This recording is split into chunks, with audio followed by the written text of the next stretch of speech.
work that they have done.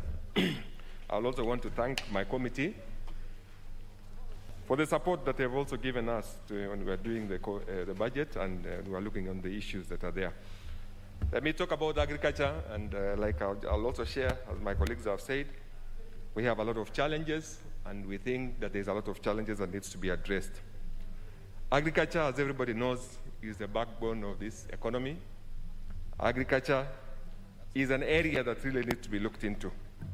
Despite the importance of agriculture sector in its contribution to the GDP, economic growth, employment, foreign exchange, and raw materials for this industrial sector, it is grossly underfunded. And when I say grossly underfunded, it is underfunded to the tune of 25.8 billion, which I think something needs to be done, because agriculture is an area that should really be looked into, as I said earlier. The sector already having numerous ongoing and stalled projects. Implementation of the projects take too long to complete because of low budget allocations and frequent budget cuts. We also have a lot of challenges in agriculture because somebody mentioned pending bills. I don't know how we're supposed to do. A colleague of mine here has said something. If the ceiling can be removed to sort out some of these things, I think agriculture is an area that we really need to look into because of the pending bills. The department has a lot of pending bills. In the Department of Livestock, for example, they have a current pending bill of about 4.2 billion. And that one goes to halal, meat products, and also an Associate Architects Limited, which they have a pending bill of 25.9 million. In the crop sector, we have a pending bill to the tune of 10 billion.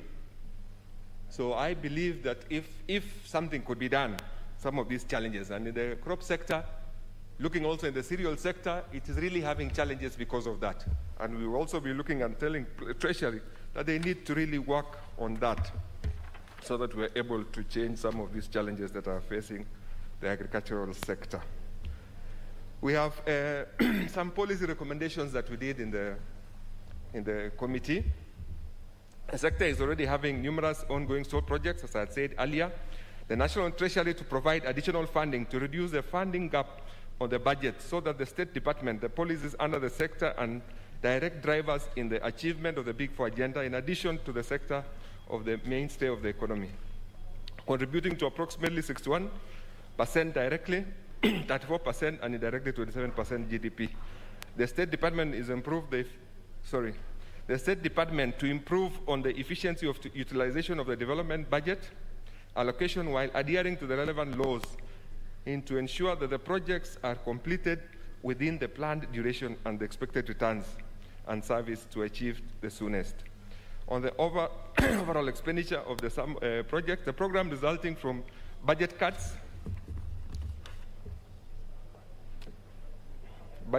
under the 2021 supplementary estimates, the committee proposed that this is regularized in the proposed 2021 supplementary estimates. I also want to touch a little bit on the additional requests that we were looking at.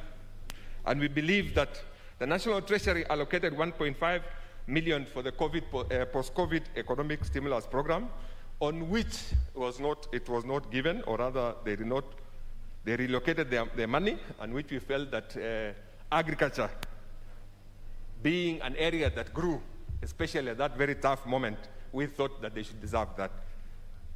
Agriculture is a sector that really needs to be looked into.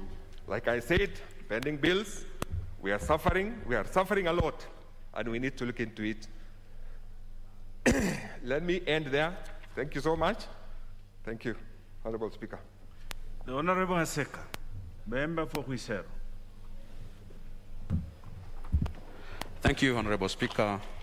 May I take this opportunity to